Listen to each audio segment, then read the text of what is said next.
Sejam muito bem-vindos, eu sou Paula Leal, estamos começando mais uma edição de Oeste Sem Filtro, programa que vai ao ar de segunda a sexta-feira a partir das 5h45 da tarde.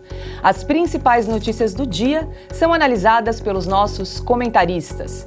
Aqui no estúdio, Augusto Nunes e Silvio Navarro, Fabiana Barroso de São Paulo e Ana Paula Henkel de Los Angeles. E como os nossos programas não são mais transmitidos no YouTube, você pode acompanhar a nossa programação pela plataforma Rumble. Oeste Sem Filtro também é transmitido pelo Twitter da Revista Oeste e pela Rádio Estúdio 92.3 FM de Cascavel. Hoje é 1º de fevereiro de 2023, confira os destaques desta quarta-feira. Dia movimentado em Brasília. STF abre o ano judiciário e presidente da corte destaca em discurso os protestos de 8 de janeiro. 513 deputados federais e 27 senadores tomam posse. No plenário da Câmara, houve protesto contra Lula. E você vai acompanhar ainda a eleição dos presidentes das duas casas legislativas. Tem muito mais agora no Oeste Sem Filtro. Quero lembrar você que está nos acompanhando que nós vamos acompanhar aqui ao vivo a eleição no Congresso. E antes de começar com as notícias do dia, eu quero convidar você que está nos acompanhando a participar da nossa enquete no site da Revista Oeste. A pergunta de hoje é: qual desses projetos deve ser prioridade número 1 para aprovação no Congresso? Reforma tributária, fim do mandato vitalício para ministros do STF ou possibilidade, o início de cumprimento da pena de prisão depois da condenação em segunda instância.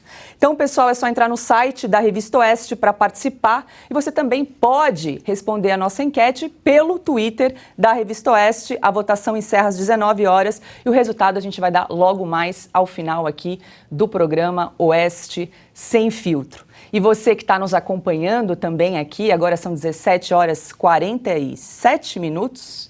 E eu convido você também a assinar a Revista Oeste. Essa semana nós temos artigos de Flávio Gordon, General Vilas Boas, Ubiratã Iório, Flávio Morgan, Theodore Dalrymple, Christian Costa, além dos colunistas fixos J.R. Guzzo, Augusto Nunes, Ana Paula Henkel, Silvio Navarro, Bruno Meyer e muito mais. Lembrando que é o valor da sua assinatura que financia esse programa e todos os demais projetos da Oeste. Então, se você ainda não assinou a nossa revista digital, corre lá no site para fazer a sua assinatura ou aponte a câmera do seu celular para esse QR Code que está aparecendo na tela. Você vai fazer um passo a passo, é muito simples para também se tornar um assinante. E vamos ao nosso primeiro assunto do dia. O Supremo Tribunal Federal realizou na manhã de hoje a sessão de abertura do ano judiciário de 2023.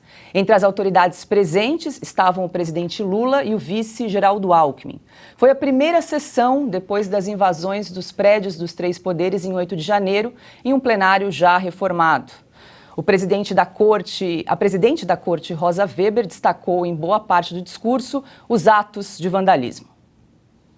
Possuídos de ódio irracional, quase patológico, os vândalos, com total desapreço pela res pública e imbuídos da ousadia da ignorância, destroçaram bens públicos sujeitos à proteção especial, como os tombados pelo patrimônio histórico. Mas advirto, não destruíram o espírito da democracia. Rosa Weber prometeu responsabilizar os culpados. E se alguma dúvida ou dificuldade de compreensão acaso esteja a pairar neste momento sobre o sentido do que estou a dizer, assevero, em nome do Supremo Tribunal Federal, que uma vez erguida da justiça a clava forte sobre a violência cometida em 8 de janeiro, os que a conceberam, os que a praticaram, os que a insuflaram e os que a financiaram serão responsabilizados com o rigor da lei. Só assim se estará a reafirmar a ordem constitucional, sempre com observância ao devido processo legal, resguardadas a todos os envolvidos as garantias do contraditório e da ampla defesa, como exige e prevê o processo penal de índole democrática. E logo mais a gente vai comentar mais a respeito dessa primeira sessão do STF que iniciou hoje. E agora a gente vai para, o assunto do dia, que é a eleição da Câmara e do Senado, que estão escolhendo agora seus novos presidentes. No Senado, os candidatos são o atual presidente, Rodrigo Pacheco, do PSD mineiro, apoiado por outros 5 partidos, MDB, PT, PSB, PDT e Rede, e Rogério Marinho, do PL do Rio Grande do Norte. Marinho também tem o apoio do próprio partido, do PP e do Republicanos. Eduardo Girão, do Podemos Cearense, retirou a candidatura no fim desta tarde para apoiar Rogério Marinho. Na Câmara, já é certa a reeleição do atual presidente Arthur Lira, do PP. Ele é apoiado por 20 partidos. Sem qualquer chance de vitória, também se candidataram Chico Alencar, do PSOL do Rio de Janeiro, e Marcel Van Hatten, do Novo, do Rio Grande do Sul. E para iniciar nossa rodada de análise e comentários, quero dar as boas-vindas, boa noite aqui a Silvio Navarro, dia importante hoje, hein? Boa noite, Paula Leal, mestre Augusto Nunes, querida craque Ana Paula Henkel e hoje a participação da Fabiana Barroso. Seja muito bem-vinda, Fabi, sobretudo boa tarde a você que faz esse programa com a gente todas as tardes aqui na Revista Oeste. Um dia importante, como você disse, sobretudo no Senado. Só para passar bem rapidamente pela eleição da Câmara, que deve acontecer, deve começar agora, né? O rito já teve início com o discurso dos 3 candidatos, mas a votação ela é um pouco mais lenta, são 513 deputados, deve acontecer nas próximas horas. Arthur Lira deve ser reeleito com uma das mais expressivas votações da história da Câmara dos Deputados, fala-se até em algo em torno de 490 votos. Marcel Van Hatten lançou a sua candidatura pelo Partido Novo, o Novo tem uma bancada muito pequena, com 2 representantes. Marcel vai para marcar posição. Na minha opinião, é o melhor candidato, mas não terá nenhuma chance de concorrer com o Arthur Lira, que formou esse chapão com 20 partidos. O Arthur Lira é um nome que não incomoda nem aos conservadores, o centro-direita, que tiveram votações expressivas, bancadas robustas, principalmente a do PL. O PL fez 99, talvez coloque 100 deputados já nessa largada de mandato. É um número, para se ter uma ideia, só comparado ao que o PFL conseguiu em 1998, na época da reeleição do então presidente Fernando Henrique Cardoso, o PFL tinha o vice, Marco Maciel, e o PFL foi a maior bancada numa era que teve Luiz Eduardo Magalhães como seu principal expoente. Então, 100 deputados. A partir daí tem também o Chico Alencar do PSOL, deve ter os votos da bancada, em torno de 10 votos, também para marcar posição para o PSOL, que tenta passar o seguinte recado: olha, governo, nós não estamos apoiando de cara vocês, o que é uma grande mentira. Todo mundo sabe que o Guilherme Boulos está exercendo influência no governo Lula. Vamos para o Senado.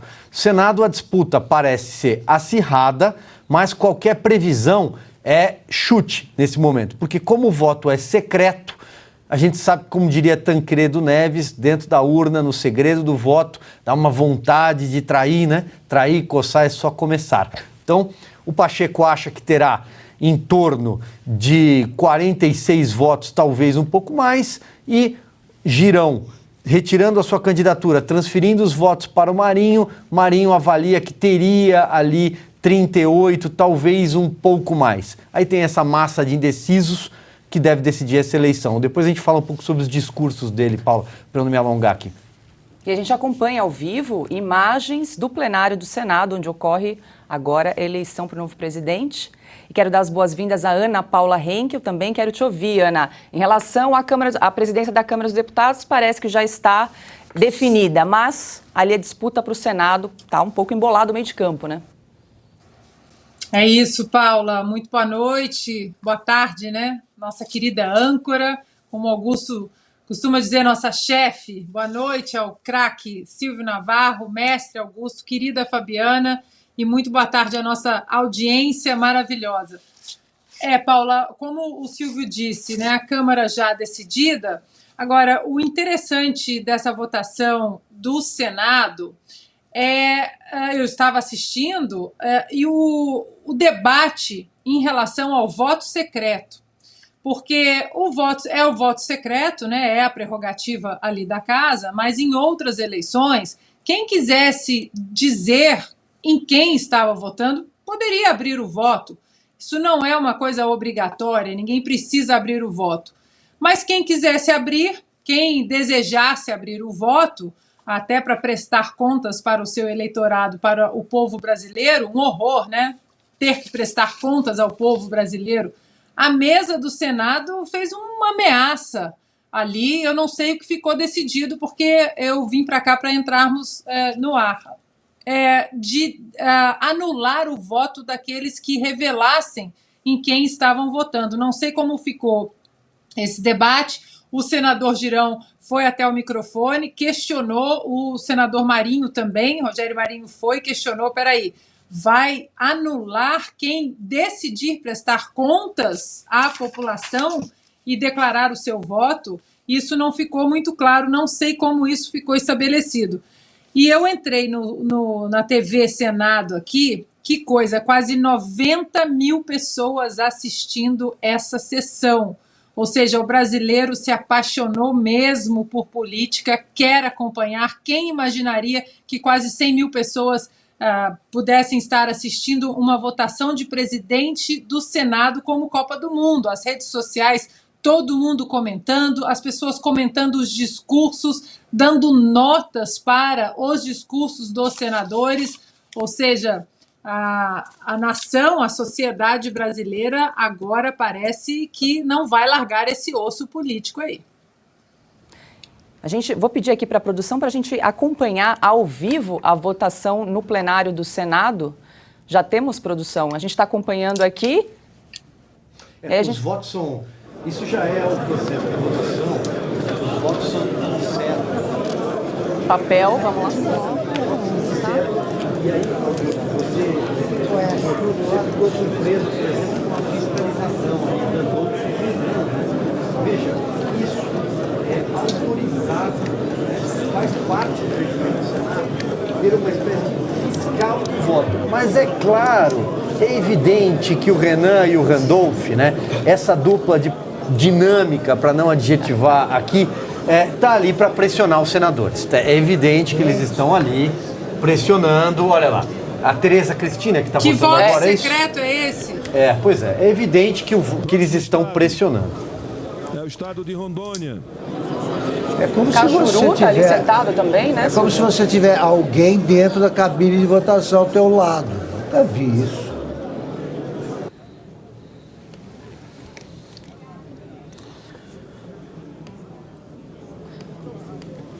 Podemos olha lá, comentar. posso seguir falando Diga lá, aqui, Paulo? claro. Vou seguir comentando. Veja, olha, então o que acontece? Essa votação, ela acontece da seguinte forma. Eles chamam por estado, né? Então, olha lá, o senador deve nesse momento estar votando numa cabine secreta e depois vai se dirigir até a urna para depositar a sua cédula. Só que o Randolph e o Renan estão ali, né, batendo papo. Estão ali visivelmente pressionando de alguma forma. É o seguinte, um é líder do governo no Congresso, não é? Isso. O Renan é o representante de todos os governos aí em qualquer lugar em que esteja. Agora, esses dois, ali como vigilantes, isso aí é um tipo de pressão. A Soraya Tronic agora, a Soraya Tronic depositando o voto. Votando a senadora Soraya Tronic, né? Eu quero aproveitar e colocar na roda aqui das boas-vindas para Fabi Barroso. Perfeito. Fabi, boa noite. O programa já começou quente hoje. Boa noite. Boa noite a todos a audiência. Boa noite, Augusto, Silvio, Paula, Ana. Mas eu estava até vendo esse comecinho aqui, né, do pessoal falando, da Ana dizendo em relação ao voto secreto, e foi decidido que seria anulado mesmo, né? Eles apontam o regimento interno para variar, mas a gente sabe como funciona o regimento interno, né, desses lugares. Só para lembrar, lá no STF, o inquérito do fim do mundo está pautado em cima do artigo 53 do regimento interno, né, que considera lugar onde o STF pertence a lugar físico, geográfico, e não foi isso que eles entenderam. Então, vale mesmo essa pressão, muita pressão feita, foi também chamado para acompanhar de fiscalzinho ali também outros senadores que pertencem ao bloco do Marinho, mas eu realmente não estou vendo eles, né? A gente vê que Randolfo Rodrigues e Renan Calheiros sempre conseguem a fila do gargarejo, porque também estavam na primeira fila quando era para acompanhar todo o começo. Então, a gente precisa começar a aprender a fazer essa oposição até geográfica, né, de imposição de presença e marcar posição muito mais do que das narrativas.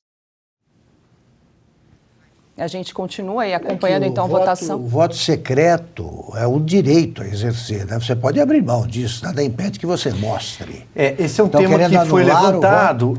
Eles estão tentando, né, anular o voto de quem declarou, né, quem se manifestou. Tereza Cristina acabou de mostrar o voto dela. Isso foi motivado porque, veja, Augusto, foi motivado porque o senador Eduardo Girão, que concorria até discursar, né, até agora há pouco, anunciou na tribuna o seu voto ao Rogério Marinho, mas já há precedentes. Na eleição anterior já aconteceu declaração de voto. Depositando o seu voto. Já aconteceu declaração de voto, ou seja, não é novo. É uma tentativa de anular votos do Rogério Marinho. Vamos lá. Claramente uma tentativa. E a figura ali do presidente da casa, no caso, o Vital do Rego, né, que é senador de Pernambuco, porque ele é o primeiro sucessor na fila, já que o Rodrigo Pacheco, que é o atual presidente da casa, está concorrendo à reeleição, não poderia presidir essa sessão. Ele é o candidato ao mesmo cargo. Perfeito. Vital do Rego. Sim. No Senado, essas votações para a mesa acontecem geralmente no dia seguinte. Provavelmente elas acontecerão amanhã. Agora também nada impede ali, né? Depositando votos. Exatamente, esse é o Davi Alcolumbre, né, que é o principal entusiasta e o articulador da votação do Rodrigo Pacheco. Nossa própria reportagem em Brasília, Paula, e com quem eu conversei hoje, disseram claramente que o Davi Alcolumbre parecia que estava pedindo votos para ele, porque o Rodrigo Pacheco, com toda o seu estilo, né, mais uma vez sem adjetivar, com todo o seu estilo, sequer conseguiu pedir esses votos. Então o Davi Alcolumbre está pedindo votos para o Rodrigo Pacheco, né? Agora os votos já estão todos praticamente computados. São 81 senadores, né? 81 senadores. Tem de conseguir 41 para ser eleito. 41 votos, não teremos um segundo turno, uma vez que o senador Eduardo Girão declinou, né? Então, essa eleição se resolve agora, aí, nesta hora mesmo. E é impressionante a figura do Renan Calheiros e do Randolfo. De fiscais. Fiscais de quem está votando, quem não está votando, uma pressão psicológica, né? Uma tentativa de intimidar, talvez, né? Mas, embora os votos já estejam marcados quando o senador deposita na urna, isso é uma assinatura de registro de que o voto foi computado, né? Naquela altura, ele já depositou o seu voto, depois ele assina. Mas, de qualquer forma, posso usar patético, pelo menos? Estou evitando... Eu estou evitando adjetivar a figura do Renan e do Randolfo especialmente, né? O Randolfo está quase abrindo a urna, né? A gente pode observar, veja. Olha aqui, as eleições... Bedel, né? Bedel é a palavra. Na República Velha, né, desde a proclamação da República até 1930... A votação era feita da seguinte maneira: a urna ficava na casa do chefe político, ali na sala. Ele ficava sentado num sofá acompanhando e os capangas ao lado da urna. O que você acha que acontecia? A cédula era aquela que você tirava do bolso e botava na urna. Os capangas trocavam a cédula. É por isso que as votações eram daquele tipo, né? Do Iraque. 100 votos a 1. Sem votos a nenhum, como aconteceu nessa eleição passada. Exatamente. Então quem preside é o senador Vital do Rego, né? Ao lado dele está o secretário-geral da mesa, né? Tem também ali outros funcionários da casa. O senador Cajuru foi ali para aparecer na TV Senado, com certeza absoluta, vai se levantar e deve sair daqui a pouco. Sim, mas o Renan e o... Bedel. O Randolfo, o que eles são? Bedel, B10. Chama já. Eu não sei se Ana dá Paula. para nossa produção, não sei se dá para nossa produção para a gente resgatar a Ana resposta. Paula. Agora voltou o que você áudio. Vai lá abertura. do Então agora plenário, começa a Senado. contagem. Olha lá, vai começar a contagem. Acho que a Ana queria falar. A Ana acho que quer falar. Não, eu só queria ver se consigo. Agora abriu a. Opa, ele que colocou, acompanhar a olha, contagem? ele que começou. Tá falando, Isso é autorizado, né? São indicados pela liderança do governo, pela liderança da oposição, os nomes de senadores para, como eu disse, fiscalizar. Mas Mas estão mexendo, o que não. chama a atenção não é o fato, não, essa contagem é manual mesmo. O que chama a atenção é a postura de Bedel. Mas o fato de acompanhar a votação, ela é regimental. Diga lá, Ana. Não, eu só queria ver com a nossa produção se a gente conseguia resgatar a resposta que o senador Vital do Rego deu ao senador Girão, quando o senador Girão questionou, peraí, respeitosamente, fez todas, né, todo o protocolo ali de respeito ao microfone, aos companheiros, aos senadores presentes, eu gostaria de perguntar respeitosamente, esclarecer. E ele perguntando se o voto seria anulado caso alguém quisesse declarar o voto. A resposta do senador Vital do Rego foi impressionante. Foi um tom de ameaça, como se aquilo fosse a pior coisa do mundo. Um senador voluntariamente querer abrir o seu voto para a população. A gente tinha que resgatar essa resposta do senador. Ele foi virulento mesmo, Ana, eu estava acompanhando, e eu só chamo a atenção de que essas manifestações, elas são comuns, isso acontece em eleições anteriores, quando determinado candidato no Congresso, na Câmara, no Senado, ele declina da sua candidatura para apoiar o outro. Isso é um jogo político na qual se tenta formar uma maioria, né, de interesse de última hora. E o veneziano Vital do Rego, de fato, foi truculento. Contaram 81 cédulas, número igual ao número de senhores e senhoras votantes. Essa contagem vai ser uma a uma. E anotado agora, é um a um. Vamos acompanhar? Senhores escrutinadores. A gente consegue subir o som, produção, para a gente acompanhar aí agora o resultado da votação da presidência do Senado. Os votos são contados, então, um a um. São 81 senadores. Voto manual. O que já é um bom sinal, Paula, porque em 2019, naquela eleição entre o Renan Calheiros e o Davi Alcolumbre, apareceram 82 cédulas.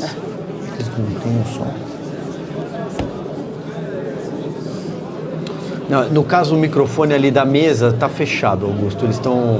Ele vai abrir agora a contagem. A contagem é feita: um voto para o senador tal, Isso. 2 votos para o senador. É assim que Eles acontece. estão organizando Nome as cédulas agora a para nome. fazer a contagem Exatamente. em voz alta.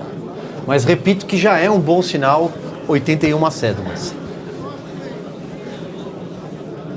Em comparação a acompanhando ao eleições vivo. anteriores. Plenário do Senado. Agora é 18 horas, 8 minutos. Não, mas não vai cantando aqui. Por que não? Vai de um a um. Aparentemente o Randolfo quer mudar alguma coisa ali, ó, porque o Eduardo Gomes... Acho que vai começar o primeiro voto. Abre o microfone. A leitura será feita pelo senador Eduardo Gomes, do Tocantins. Primeiro voto. Não é isso? Rogério Marinho. Rogério Marinho, um voto. Rogério Marinho. O microfone foi aberto Rodrigo agora lá da Pacheco. sessão, da TV Senado. Rodrigo Pacheco.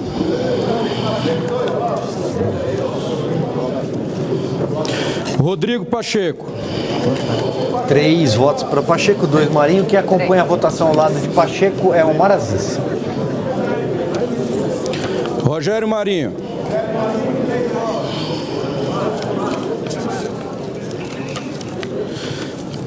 Rogério Marinho. Rogério Marinho. 5 votos, Rogério Marinho, 3 Pacheco. É isso que temos, por enquanto. Rodrigo Pacheco.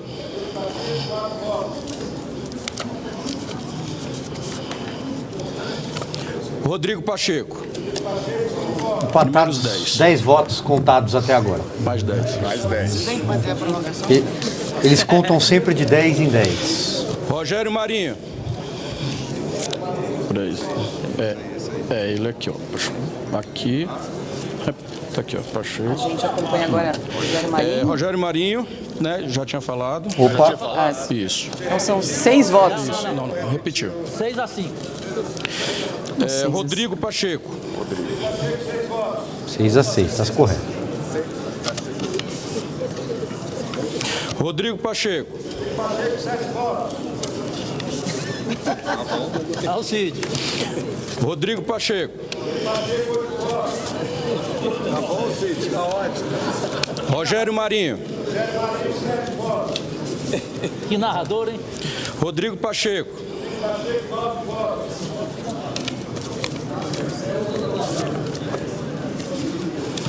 Rogério Marinho. Rodrigo Pacheco.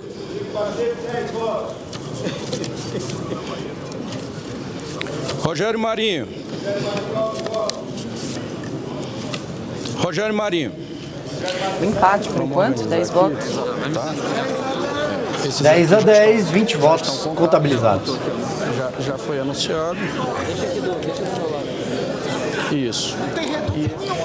Foram apurados até o momento 20 votos.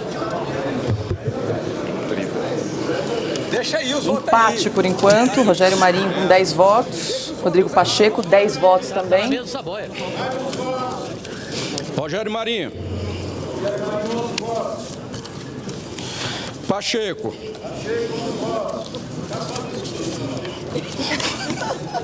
Pacheco.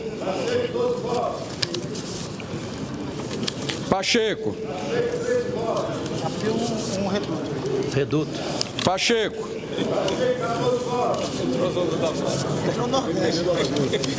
Pacheco. Entrou Nordeste. Entrou Nordeste. Agora o senador Randolfo Rodrigues tenta fazer uma piada, tentando comparar com a eleição à presidência. Calma. Fiquei nervoso. Marinho.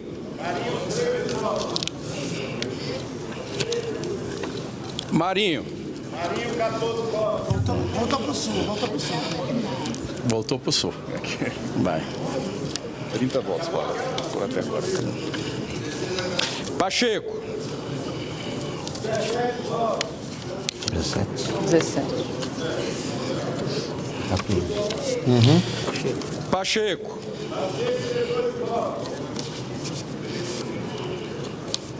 Pacheco.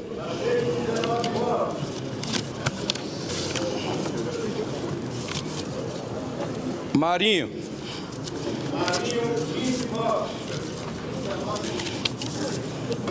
Pacheco. 20 votos Pacheco, 15 votos Rogério Marinho, por enquanto. Pacheco. Pacheco.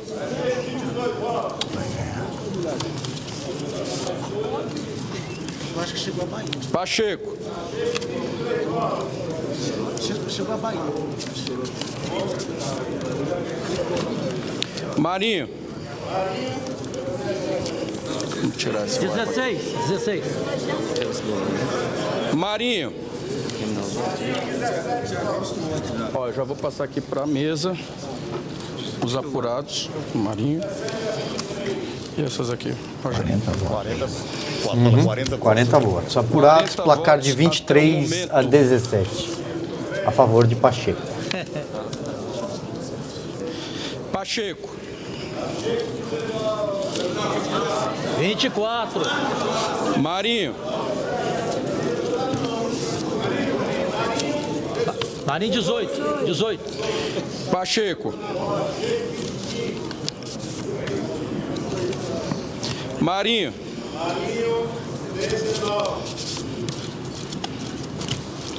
Pacheco.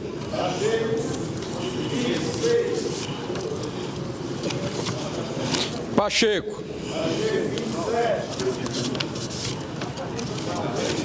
Marinho. 20. Pacheco. Pacheco.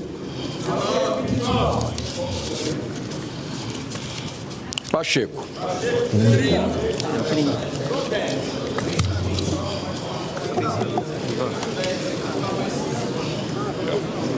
Mais 10.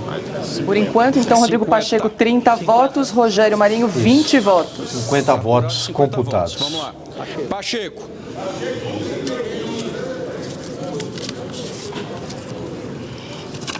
Lembrando que vence quem atingir 41 votos. Nesse momento, 32 votos, Rodrigo Pacheco, 20 Marinho. Pacheco.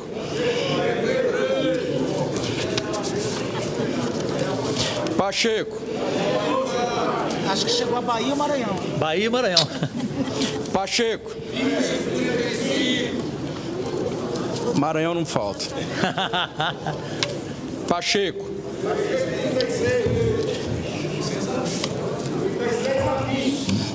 Marinho.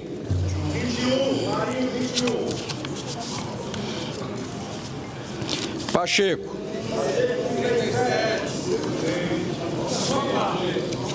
Pacheco. Marinho.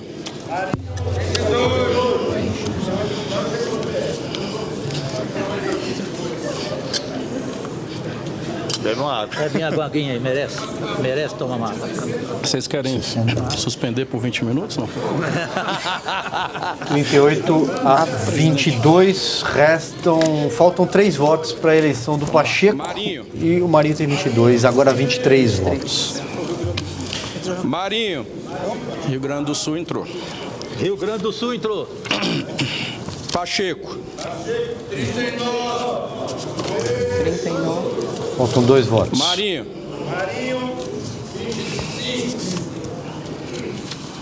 Pacheco. Portanto, por um voto. Isso. Me emocionei. Não tem mais. Muito provavelmente está eleito.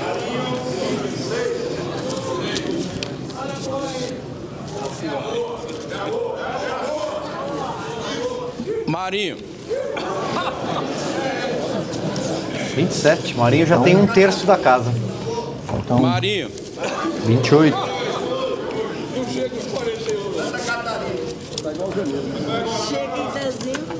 Pacheco. Pacheco. Tá aí, tá eleito, reeleito, portanto, Rodrigo Pacheco. Vamos continuar.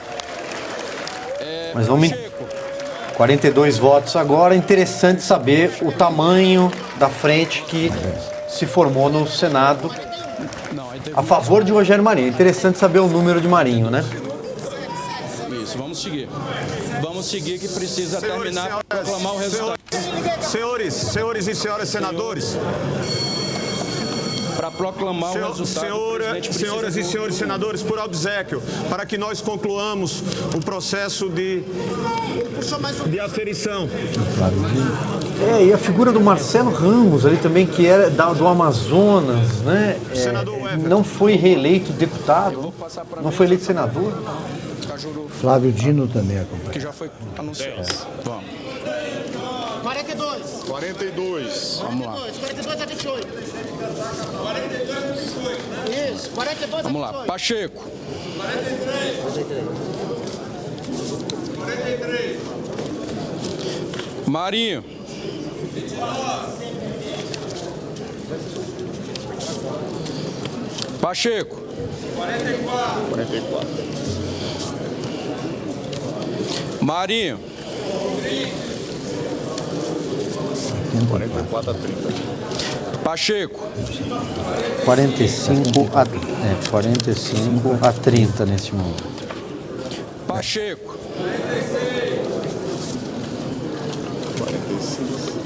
Marinho. 5 votos. Pacheco. 47. quase para acertar meu bolão. Ele vai acertar. Eu também tô quase. Pacheco. 48. Eu falei de 46 a 50 no bolão. Pacheco. Esse é o último voto. Último agora. Não, eu vou passar com o último logo junto. Marinho. Então, portanto, 49 a 32 é o placar final. Presidente, 49 a 32. Encerrada, então, votação plenária do Senado. Rodrigo Pacheco vence com 49 votos a 32 de Rogério Marinho. E aí, Augusto, como é que fica esse xadrez agora aí? Bom, o Senado optou pelo pior, né? Eu dizia ontem que o Rodrigo Pacheco mostra como se governa de joelhos para as outras instituições, para os outros poderes. E a maioria do Senado é o resultado de uma votação, né? Nos resta aceitar o resultado. 49 senadores, incluindo o próprio candidato, acham que o Senado vem sendo bem conduzido. Eu prefiro pensar aí que pelo menos 32 já optaram pela altivez. O Senado hoje é uma instituição mais conhecida pelo povo. A eleição mostrou que milhões de eleitores já compreendem a importância do papel do Senado, mas a maioria dos senadores optou por não recuperar os poderes confiscados por outras instituições ou doados, né, entregues pelos próprios senadores. É uma pena. Mas 32 senadores que não votaram no Rodrigo Pacheco formam um número suficiente para que a oposição exista, de fato, no Senado. O Rogério Marinho, o Rodrigo Pacheco, é o quarto na linha sucessória, né? Vem depois do vice-presidente, o terceiro, vice-presidente, presidente da Câmara e presidente do Senado. Mas o presidente da Câmara é o Arthur Lira. Então a gente vê que o que está muito ruim pode sempre ficar péssimo. É o que o Senado acabou de confirmar. E aí, Ana, também quero te ouvir em relação a esse resultado. Pacheco, então, confirma a presidência do Senado com 49 votos a 32. Acho que o pior, né, poderia acontecer. O áudio do Senado ainda está aqui. Será que tem como tirar? Ou então eu passo para a Fabi? Está bem alto aqui no meu retorno. Isso, obrigada. Acho que foi o Brasil aí de joelhos agora para o sistema, né? O sistema venceu. O sistema que é o conglomerado velha, carcomida imprensa, parte do judiciário, militantes do judiciário, da imprensa, do Congresso, aqueles que não querem largar o osso, né, do que o sistema dá de volta àqueles que se ajoelham ao sistema. E Rodrigo Pacheco nada mais é do que um dos personagens que mantém as engrenagens desse sistema do deep state ou do establishment, como queiram, ali alimentadas, azeitadas, né? Mas eu acho que nós podemos olhar o copo metade cheio, né? Claro que olhar metade vazio é a conclusão dessa eleição, mas a gente tem que tentar olhar o copo metade cheio também. Quando que imaginaríamos, há 4 anos, em 2018, na eleição que elegeu o candidato Jair Bolsonaro, quando que imaginaríamos que estaríamos grudados na televisão acompanhando a eleição para presidente do Senado? E não só isso, nos últimos 4 anos, o Brasil acompanhou discussão nas comissões, CPI da Covid, né, que foi ali um palanque de mentiras e o brasileiro sabia que o que estavam falando ali, o que era mentira, o que era verdade, o que era abuso de autoridade, o que não era. Enfim, eu, mesmo que Rodrigo Pacheco continue sentado nessa cadeira de presidente do Senado, assim como essa nova administração, esse novo executivo, eu acho que não mostra tempos de paz para essa gente, não.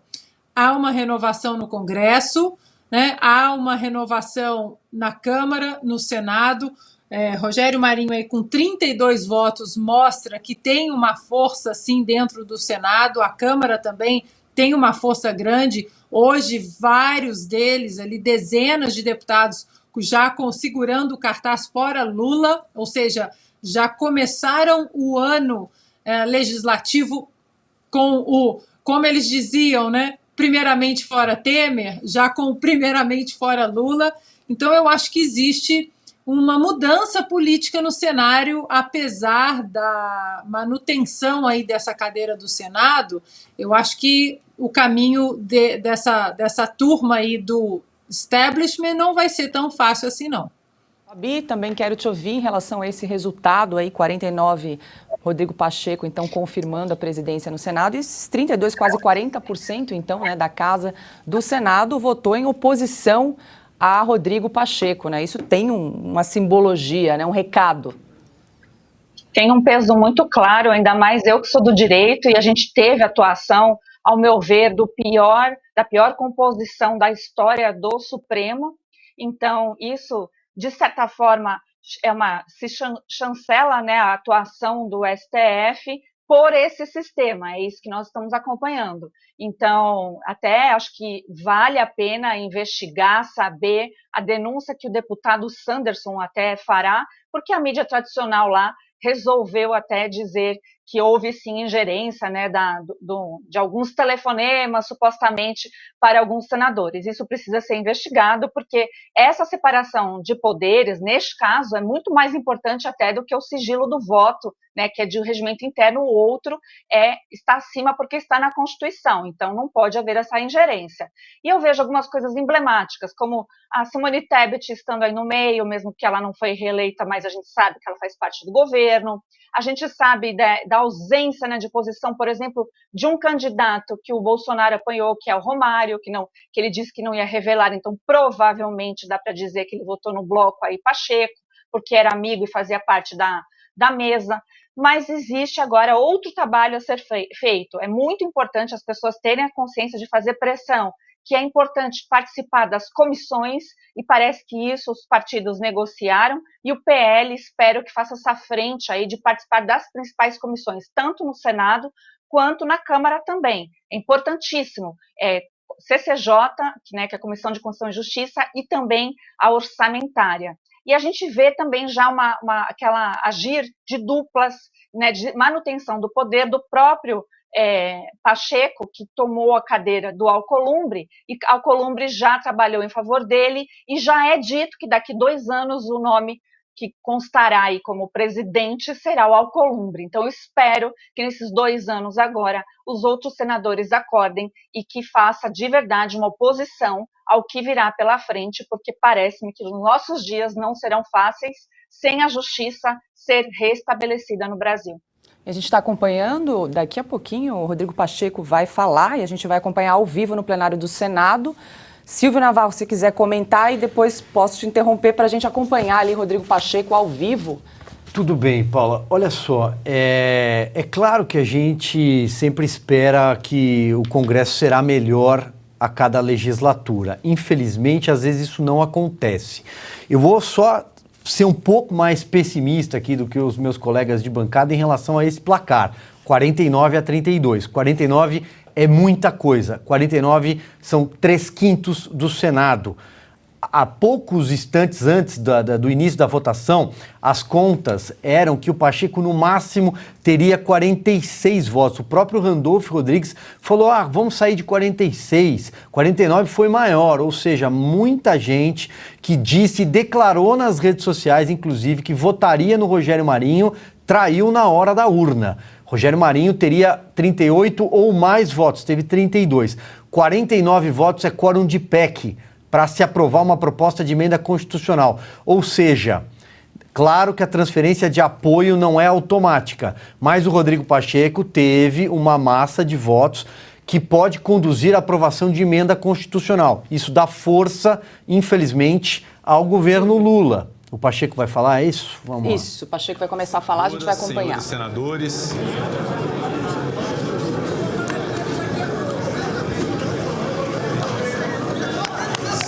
senador Ângelo Coronel, senador Otto Alencar,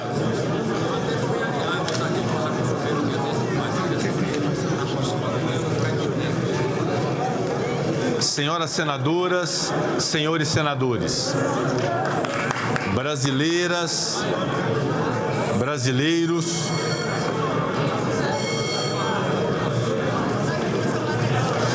eu gostaria, em primeiro lugar, de expressar minha sincera gratidão aos meus pares que me confiaram a missão de presidir, uma vez mais, o Senado Federal e o Congresso Nacional. Exercer essa alta incumbência de presidir um dos poderes da República é um encargo que me honra e me desafia. Novamente assumo a presidência deste Senado Federal e do Congresso Nacional com humildade, responsabilidade e comprometimento. E buscarei sempre desempenhar esse papel em obediência à Constituição Federal, às leis do nosso ordenamento jurídico e ao regimento interno desta Casa. Quero expressar igualmente minha gratidão. Comentando aí a questão dos votos, não estava com uma visão muito otimista em relação a esses 49 votos para Rodrigo Pacheco. Exatamente, Paulo. Eu vou só pedir aqui para o nosso áudio da TV Senado ser cortado um instante, então, já que a gente vai comentar o não discurso do Pacheco, provavelmente ele vai falar pachequices, como bem lembra o Augusto Nunes, daqui a pouco ele vai comentar, citando até um personagem da nossa literatura, ele citou isso ontem. Veja, eu vou retomar da onde eu parei. Eu sou um pouco mais pessimista em relação a esse placar do Senado, eu esperava mais, eu esperava que aquela contagem de 38, sendo piso e não teto, do Rogério Marinho, com o apoio do Eduardo Girão, que declinou da candidatura na hora H, no finalzinho, que aquilo fosse piso, que dali pudesse partir um número maior e que a gente, nesse momento, estivesse diante de uma renovação, não só do Senado, mas sim de uma retomada do equilíbrio na Praça dos Três Poderes. Basta olhar o discurso do Rogério Marinho, o próprio discurso do Eduardo Girão e o discurso que fez o Rodrigo Pacheco. Olha, anotei poucas frases, mas citaria, por exemplo, independência do Executivo, intransigência na defesa à liberdade, inviolabilidade do mandato parlamentar. O que isso significa? Não permitir a interferência de outros poderes no mandato de senadores. Isso tudo saiu da fala do Rogério Marinho, também encampada pelo Eduardo Girão. Já o senador Rodrigo Pacheco adotou uma outra linha, a mesma linha que ele já tinha adotado na abertura do ano do Judiciário, de dizer quem espera desta casa, por exemplo, o enquadramento do Poder Judiciário, está enganado. Não é isso que vai acontecer. 49, repito, e eu usei até o termo infelizmente, no meu comentário anterior, é favorável ao governo Lula. Por quê? Porque denota mais uma vez que o desequilíbrio permanecerá no Senado Federal. Resta agora saber o que vai acontecer na Câmara, não na reeleição do Arthur Lira, mas sim no comportamento individual de bancadas. O PL tem uma força muito grande, tem 100 parlamentares, algo que não se via desde 1998, tem apoio de partidos como o PP, tem apoio de partidos como Republicanos, ou seja, tem ali constituídos até 265, 270 deputados. Talvez a Câmara seja uma trincheira. O Senado dá sinais de que não será. 49 são 3/5 da casa. É quórum para aprovar PEC. E veja, 32 votos, o máximo que eles podem conseguir numericamente é uma CPI. São necessários 27, só 1/3 da casa. Então, eu repito, não gostaria, mas infelizmente fico pessimista. O sistema realmente passa mais um recado, dá mais um recado. A Fabiana lembrou aqui que o Davi Alcolumbre pode voltar daqui a 2 anos. É algo que acontecia no passado, quando o clã Sarney passava o bastão para Edson Lobão, que passava o bastão para Renan Calheiros, e assim o Brasil, Eunício Oliveira, e assim o Brasil assistiu o PMDB governar o Senado durante muitos anos. E agora o que a gente vê é uma outra linha sucessória Alcolumbre-Pacheco-Alcolumbre sendo montada. E aí, Augusto? Eu estava vendo aqui, a Ana lembrou corretamente que a gente sempre pode olhar o copo meio cheio, meio vazio. Eu lembro que na eleição de 2021, o Pacheco teve 57 votos. 57 votos, agora 49. É isso. E a Simone Tebet, que concorreu à presidência em 2021, teve 21 votos. Agora foram 32 senadores que se opuseram, aí no caso, ao sistema. Simone Tebet não era bem uma candidata que mudaria as coisas como vimos. Hoje está lá no governo Lula. E, de fato, as coisas melhoraram do ponto de vista de quem torce para que exista um Senado mais altivo, mais preocupado com o povo brasileiro e menos interessado nas benesses, vantagens que têm os aliados do governo no Brasil, sobretudo quando o presidente é o Lula. O povo já entendeu a importância, repito, do Senado, vai entendendo. E o povo deve continuar pressionando. A pressão popular, feita aí por cartas, telefonemas, mensagens aos senadores, o povo viu que isso surte efeito, embora não tenha sido suficiente para inverter o resultado da eleição. Claro que eu não estou pregando nenhuma pressão física, não, mas uma manifestações pacíficas que mostrem claramente a vontade popular tem de continuar acontecendo e devem ser utilizadas em momentos importantes que teremos logo aí, porque como mostra a enquete de hoje, teremos assuntos importantes que passarão por votações no Senado. Já há um número expressivo de senadores claramente insatisfeitos com a condução do Senado pelo Rodrigo Pacheco. É preciso que esse número cresça e, de novo, as eleições existem para isso. Daqui a 4 anos, não é tanto tempo assim, serão renovados aí mais cadeiras, né? São 2 por estado na próxima. É a hora de continuar lutando pela vitória eleitoral que beneficie efetivamente o povo brasileiro e não os parlamentares que acabam de reeleger o Rodrigo Pacheco e o sistema. Uma informação que chega agora, só para registrar, tá aqui o Rodrigo Pacheco, antes de iniciar essa fala, ele acabou de falar com o presidente Lula. O Randolfo Rodrigues fez a ligação, passou para ele e eles já conversaram ali mesmo. Não se sabe o que foi dito, talvez algo protocolar, não sei, informação que chega da nossa reportagem. Paulo, e para registrar também, durante a apuração, o senador Randolfo e alguns outros colegas fazendo bolão de votos, falando agora subiu a Bahia, agora vai para o Sul, agora o Nordeste, fazendo troça. Lamentável, né? Lamentável até o papel de bedel do Randolfo nessa cena. E o Augusto bem lembrou, a gente tem a nossa enquete de hoje, está lá no site revistaoeste.com. Você que está nos acompanhando pode participar. A pergunta de hoje é: qual desses projetos deve ser prioridade número 1 para aprovação no Congresso? E nós vamos dar o resultado dessa enquete logo mais ao final do programa. Você pode votar pelo site revistaoeste.com e também pelo Twitter da Revista Oeste. Você também encontra a nossa enquete para responder, rapidinho. Lembrando, pessoal, estamos aqui ao vivo no Rumble, quase 40 mil pessoas nos acompanhando aqui. Quero agradecer a sua audiência, confiança de estar aqui conosco. Deixe o seu comentário, o seu like, não esqueça de se inscrever aqui na plataforma. Mais de 125 mil inscritos acompanhando aqui o nosso canal, além aqui do Oeste Sem Filtro. Nós também temos o Estúdio Oeste, Oestecast, as liberais, toda a programação aqui da Revista Oeste você encontra na plataforma Rumble. Rumble se escreve R-U-M-B-L-E.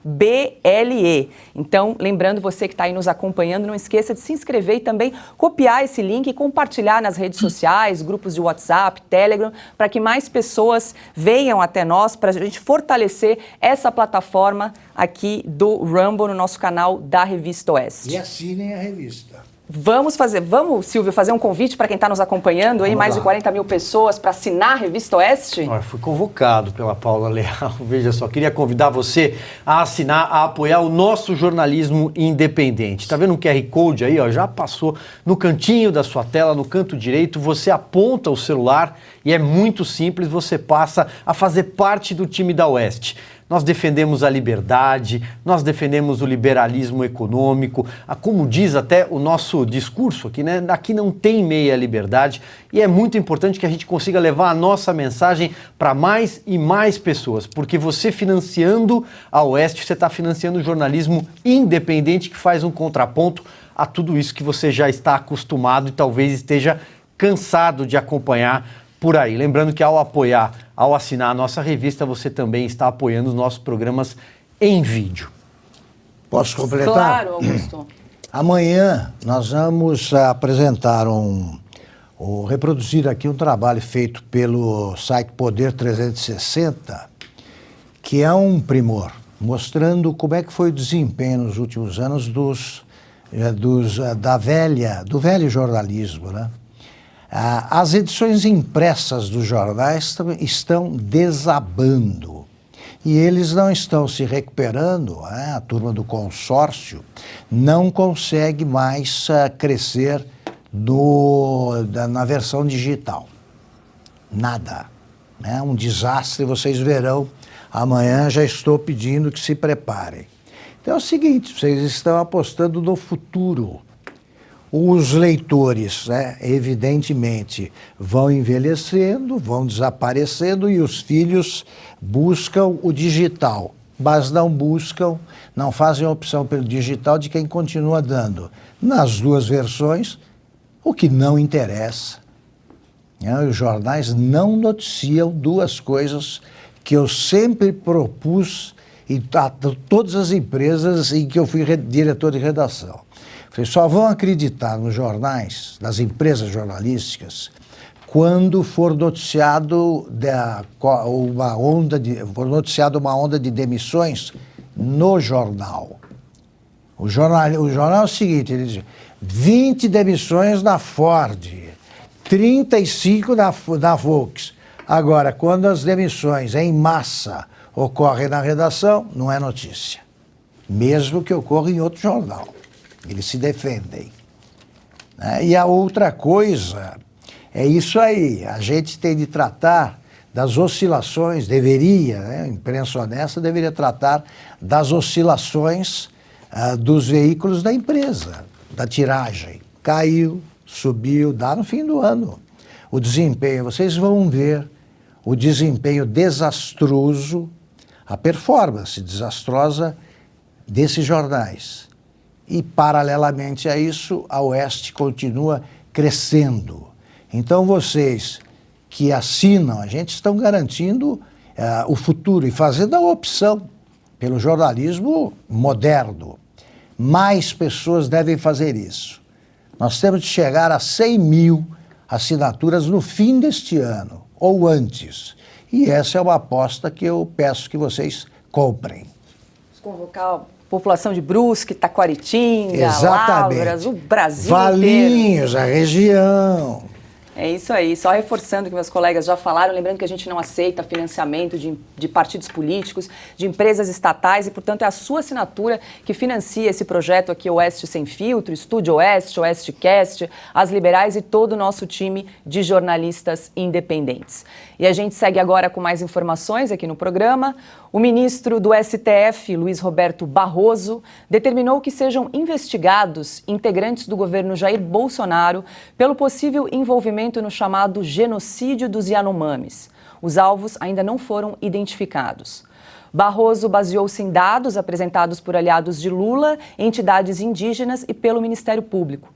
Segundo o ministro, abre aspas, os documentos em questão sugerem um quadro de absoluta insegurança dos povos indígenas envolvidos, bem como a ocorrência de ação ou omissão, parcial ou total, por parte de autoridades federais, agravando tal situação, fecha aspas.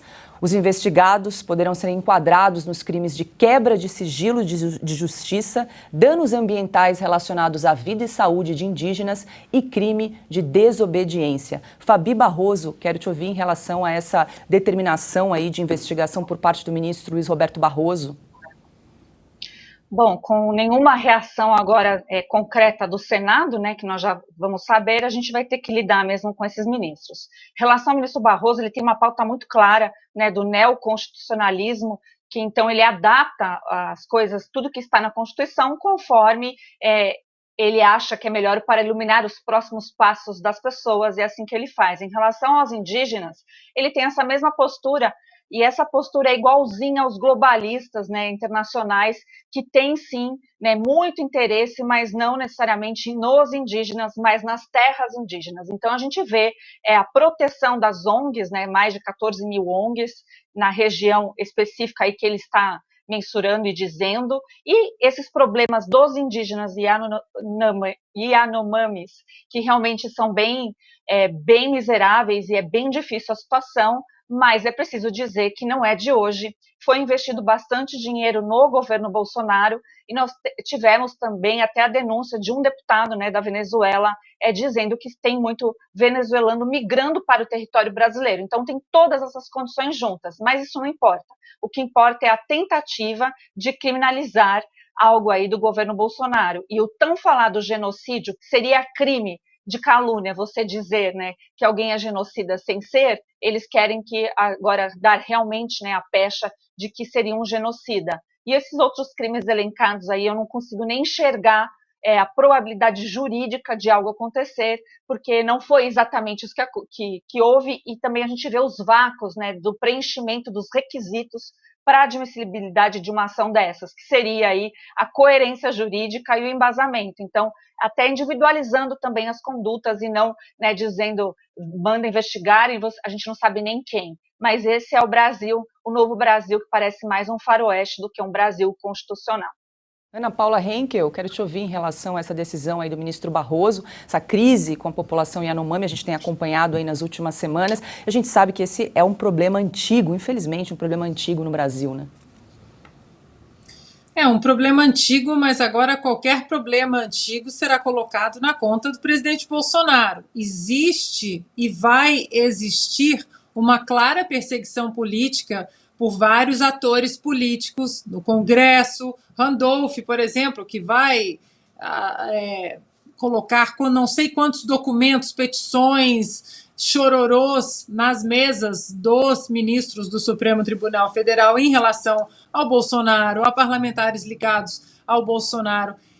E, para mim, o que isso demonstra, tanto de personagens políticos nas casas legislativas, como Randolph, ou personagens políticos no judiciário, como o ministro Barroso, Alexandre de Moraes, isso demonstra, na verdade, não apenas essa ânsia de perseguição política, mas um medo muito grande exatamente da força política que foi construída na direita no Brasil, uma força muito grande ligada ao presidente Bolsonaro, sim, mas também uma força política muito grande que eu acho que até transcende o nome do presidente Bolsonaro. É um despertar da direita de entender o que, de fato, o Brasil precisa. Esse despertar intelectual, esse despertar político, isso causa medo, porque junto com isso vem os questionamentos.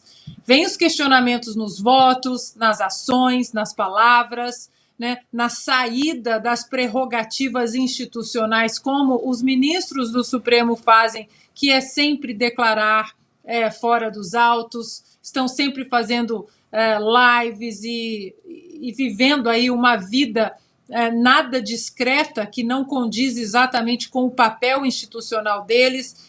E como a Fabiana disse, o ministro Barroso, ele é conhecido aqui nos Estados Unidos, né, na linguagem aqui americana, como aquele que prega a Constituição viva. Ou seja, se o Congresso não muda as leis, ou o Congresso não passa emendas, ou, enfim, não discutam aquilo que ele quer que seja implementado na sociedade, ele vai lá e mexe na Constituição como se a Constituição fosse um organismo vivo. O próprio ministro da Suprema Corte Americana, Antonin Scalia, aqui, falecido há alguns anos, foi indicado à Suprema Corte Americana pelo Ronald Reagan, e muito respeitado por democratas e republicanos, ele falava que a Constituição é um documento morto, é preto no branco. E se alguém quisesse mudar alguma coisa na Constituição, que isso deveria ser feito pelas casas legislativas, que ela não era exatamente o que o Barroso acredita que ela seja, um documento vivo, que pode ser ajustado de acordo com os anseios da sociedade. Então, esse ativismo judicial vai ter que ser outra coisa aí combatida, porque essa composição do Supremo Tribunal Federal acredita nessa Constituição viva, e acredito também que nos próximos 4 anos, dentro dessa nova administração petista, a volta à cena do crime, como disse Geraldo Alckmin, eles vão tentar tirar os poderes do legislativo em relação à mudança e adaptação nas leis e jogar isso na mesa dos ministros do STF. Augusto Nunes, eu vou só ler um trechinho novamente da decisão do ministro Luiz Roberto Barroso, que embasou, então, como justificativa para investigar integrantes do governo Jair Bolsonaro. Abre aspas. Os documentos em questão sugerem um quadro de absoluta insegurança dos povos indígenas envolvidos, bem como a ocorrência de ação ou omissão, parcial ou total, por parte de autoridades federais, agravando tal situação. Fecha aspas. Esse é um trecho, então, da decisão do ministro Luiz Roberto Barroso.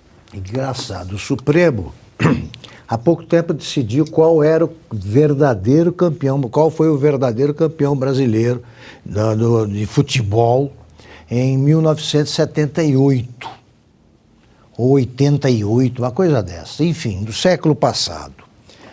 Mas o tal genocídio, que é uma palavra que vem sendo desmoralizada pelas nossas autoridades, que é uma coisa séria, o genocídio dos Yanomamis ocorreu no governo Bolsonaro, tudo. Não tem nada a ver com os outros governos. Isso é uma piada. Isso é uma piada. A questão dos Yanomamis não pode ser tratada com essa simplificação grosseira e oportunista, coisa do Bolsonaro, né? Claro, debitaram na conta do Bolsonaro até as mortes provocadas pelo vírus chinês, por que não debitar o genocídio dos Yanomamis? Olha aqui, todos os governos falharam no trato dessa questão. Todos, como mostram as manchetes dos jornais. Os ministros do Supremo deveriam examinar a coleção dos jornais e vão olhando ali, tá? Mortes, subnutrição na etnia Yanomami, mortes de Yanomami, está tudo lá. Chamem, antes de tomar esse tipo de atitude, chamem, por exemplo, o ex-ministro Aldo Rebelo, que é um homem que trata disso com seriedade e insuspeito. Ele foi ministro do governo Lula. Ele dirá o que deixou de ser feito do governo do qual ele participou. Todos os Yanomamis existem, deixa eu contar uma novidade para os ministros do Supremo, desde 1500, imagino, a gente poderia ter notícias deles, né? Poderia tropeçar num Yanomami. em tese. Pois bem, já estamos em 2023, o problema surgiu agora. Isso é uma brincadeira. Os outros, por que limitar as investigações a um governo? Começou em 2019 esse problema, depois de 500 anos, as coisas se deram, né, como estão acontecendo. Tem tribos aqui, aldeias indígenas, na Grande São Paulo, aqui, perto das cercanias de São Paulo, tem índios a serem socorridos, ou povos originários, chamem como quiserem. Agora eu pergunto, o ministro Barroso já foi a uma aldeia indígena? Já ficou lá alguns dias para saber o que se passa? Eu, por exemplo, fui surpreendido quando passei por São Gabriel da Cachoeira pela seguinte informação. Em determinadas tribos, as mães escolhem o sexo dos filhos. Os pais escolhem o sexo dos filhos. Assim, nós queremos um homem. Nasce um bebê do sexo feminino, é o costume da tribo, né? O pessoal aí diz que tem que respeitar a cultura dos indígenas. Eles pegam o bebê e abandonam à margem do Rio Negro. Com frequência, passa por lá uma outra índia que teve um filho, que quer ter um filho daquele sexo, né? Digamos, foi abandonado um bebê do sexo feminino. É o que a outra indígena esperava, gostaria de ter. Então ela pega esse bebê e adota. Ocorre com frequência o casamento entre irmãos, porque pode casar com o filho da indígena que abandonou, eles não sabem disso. Acontece com frequência. Pois bem, é culpa do Bolsonaro. A coisa é mais complexa. Não há como evitar que isso se passe. A tribo, a etnia que primeiro lidou com o curare, que é usado até em botox, hoje aquele veneno paralisante, né? Paralisa a musculatura, essa tribo joga curare no Rio Negro. Então não há peixes no Rio Negro. E a água mineral, que você vê tanta água por lá, aqui água não falta. A água potável de São Gabriel da Cachoeira, com frequência também é buscada a 200 quilômetros de distância. E o rio até lá, ele é negro também porque ele tem ali substâncias ali naquela água que impede a água de ser tratada e transformada em água potável. Os ministros já sabem disso, eu não sabia e pouco sei da cultura indígena, eu admito isso. Agora, eu não saio por aí deliberando sobre isso e nem culpando ninguém. Quem é o responsável pelo casamento consanguíneo aí que eu mencionei agora há pouco? Quem? Não é assim, é simplificar as coisas. Culpa-se o Bolsonaro? Tá bom, então o problema terminou. Agora com o governo Lula, que visitou pela primeira vez uma aldeia Yanomami, agora está tudo certo. Não é possível decidir as coisas dessa maneira simplista. Tá? O pessoal fala um português tão refinado, podia ter um raciocínio mais sofisticado, né, do que esse que orienta essa espécie de decisão. Agora 18 horas, 58 minutos, a gente tem um recado rápido para você, fique com a gente.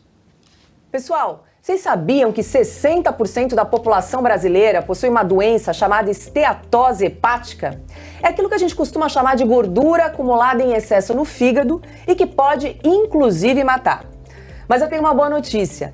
Esse problema de gordura no fígado tem solução e de forma natural. É isso mesmo, Lívia? É isso mesmo, Paulo, um prazer estar aqui, muito obrigada. E olha, quero dizer para você que tem solução sim. Existem 3 tipos de esteatose hepática: medicamentosa, alcoólica e não alcoólica. E é essa que preocupa. Primeiro você precisa entender que você é aquilo que você come. Se o colesterol está alto, quer dizer que é muita gordura que está no seu sangue.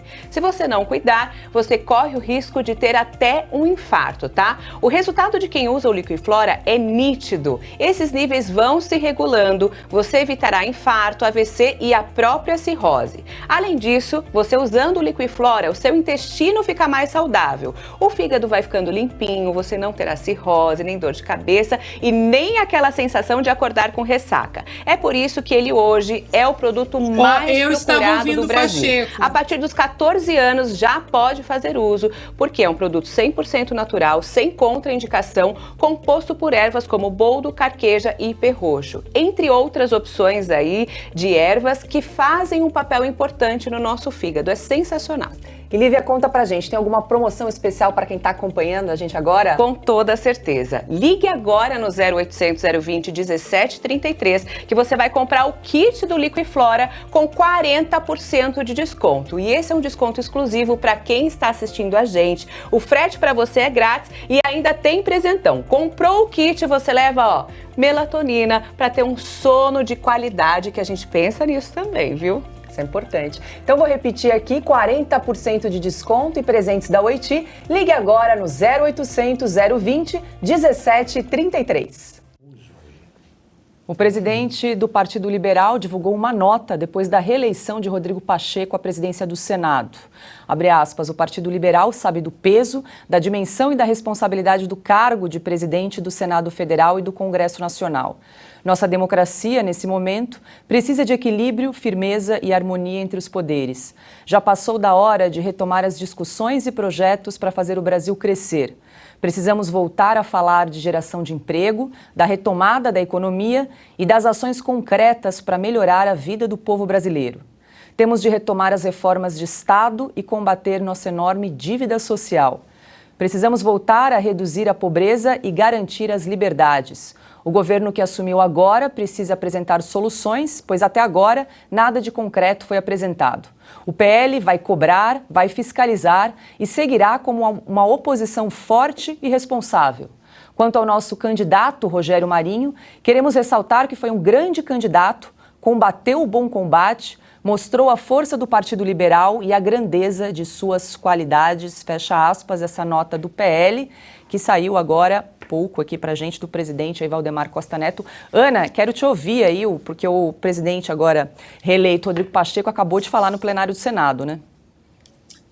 Paulo, ele acabou de falar, eu estava exatamente aqui acompanhando e anotando algumas coisas, mas como o Silvio disse, teve muito pachequês ali, muita platitude, aquele discurso todo que a gente sabe que não é para absolutamente ninguém, mas ele falou 2 frases assim, bem interessantes. Uma é que a polarização tóxica precisa ser erradicada. E depois, antes disso, ele disse que ali, como presidente do Senado, ele vai respeitar as leis do nosso ordenamento jurídico. E é isso que agora a gente vai ter que cobrar, porque a Constituição nós sabemos muito bem que não vem sendo respeitada. Esse tal de ordenamento jurídico nós sabemos que já não existe há muito tempo.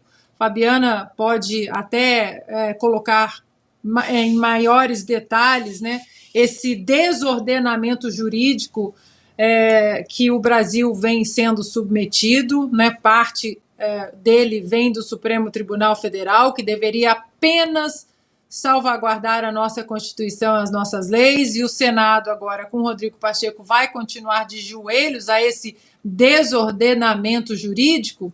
E rapidamente, Paula, para finalizar o meu comentário, antes da votação para presidente do Senado, o senador Girão discursou, ele até retirou a sua candidatura, declarou voto no Rogério Marinho, depois o Rodrigo Pacheco discursou, o Rogério Marinho também, Mas no discurso do Rodrigo Pacheco, interessante que ele disse sobre o papel do Senado nas reformas, praticamente dizendo, nossa, olha, eu conduzi esse Senado de uma maneira absolutamente incrível nos últimos 2 anos, vejam tudo o que nós conquistamos. E aí ele toca no ponto das vacinas. E o que ele fala no discurso dele contradiz exatamente a própria CPI da Covid, porque ele fala, foi aqui neste plenário, foi aqui no Senado que nasceu a autorização para as vacinas do Brasil, autorização que foi permitida por uma lei passada no Senado em março de 2021, sendo que a CPI da Covid, aquele circo comandado por Omar Aziz, Randolph Rodrigues e Renan Calheiros, acusava o presidente Bolsonaro de ser leniente com a compra das vacinas em 2020. Ora, como o presidente Bolsonaro compraria vacinas em 2020, se hoje o próprio Rodrigo Pacheco confirmou que a lei foi passada em março de 2021 e que não seria possível o presidente da República autorizar qualquer compra de qualquer vacina em 2020 sem a anuência do Senado. Curioso que hoje o Rodrigo Pacheco tocou nesse assunto, nesse ponto de como a compra foi possível por causa do Senado, mas isso nunca foi tocado de maneira honesta lá naquela CPI. Agora, 19h05, e a gente segue aqui com a cobertura da eleição do Congresso Nacional, porque hoje foi aberto o ano legislativo com a posse dos deputados federais e senadores eleitos em outubro. Veja a reportagem de Thaisa Medeiros. A renovação das bancadas da Câmara e do Senado foi marcada pela tradicional solenidade de posse. Na Câmara dos Deputados, os 513 parlamentares eleitos em outubro, sendo que 202 assumiram o primeiro mandato, foram chamados individualmente para prestar o juramento de defesa da Constituição. O deputado Átila Lins, do PSD do Amazonas, é quem está chamando nominalmente os deputados agora do estado da Paraíba. Logo no início da cerimônia, o prefeito de Barra de São Miguel, Benedito de Lira, pai de Arthur Lira, precisou de atendimento médico depois de desmaiar no plenário. Lira se emocionou ao retomar a sessão.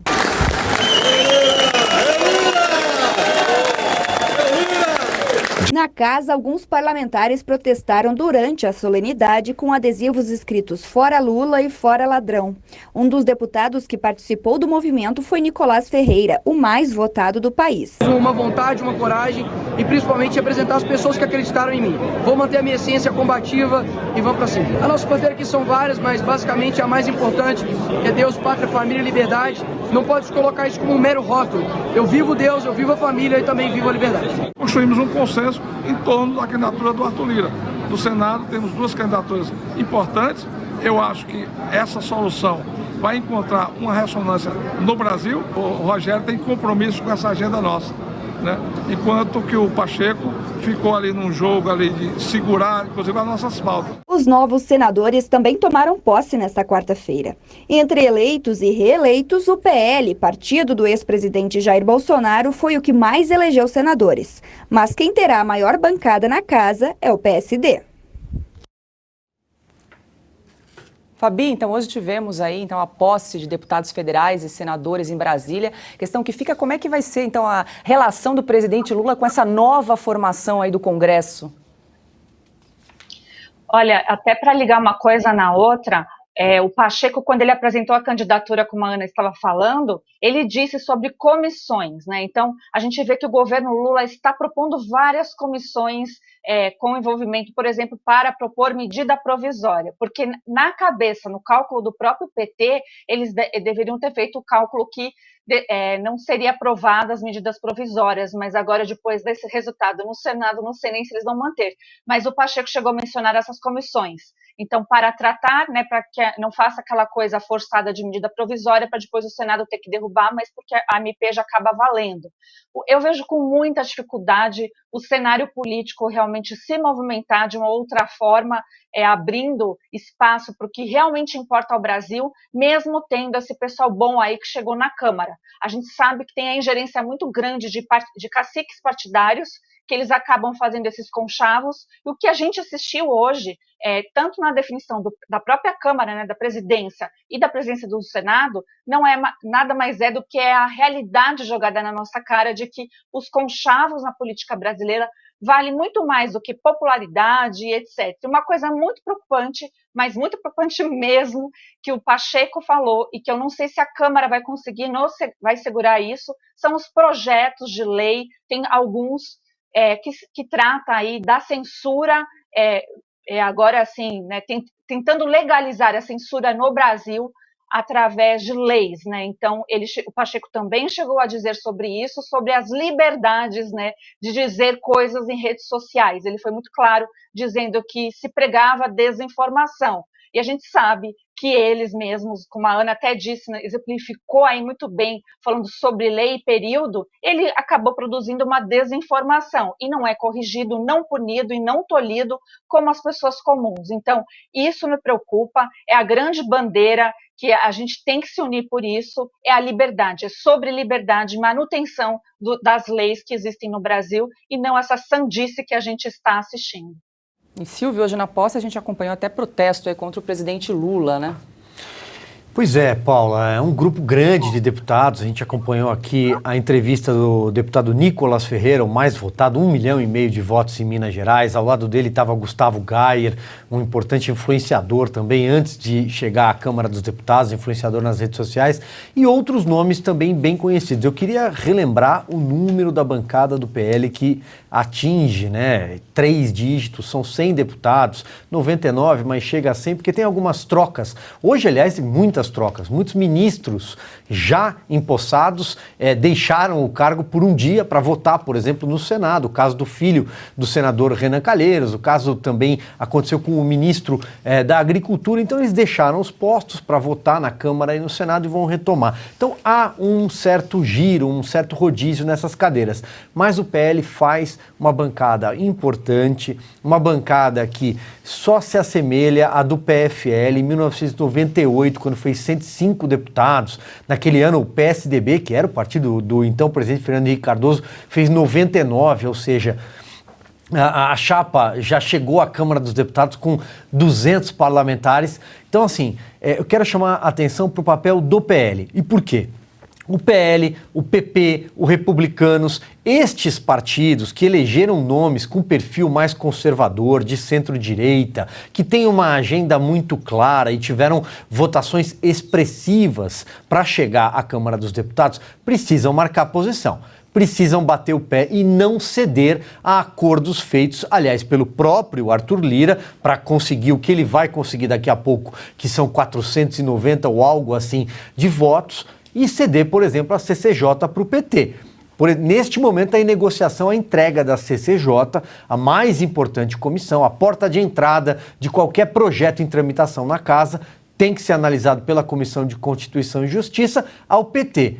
O nome já também foi anunciado, Rui Falcão. Ontem nós mostramos aqui uma foto de Jurassic Park, em que aparecia José Dirceu, Aline Chinaglia, Paulo Teixeira, Maria do Rosário e Rui Falcão. Pois bem, entendi por que o Rui Falcão estava lá, eleito com poucos votos aqui em São Paulo, e vai assumir a CCJ.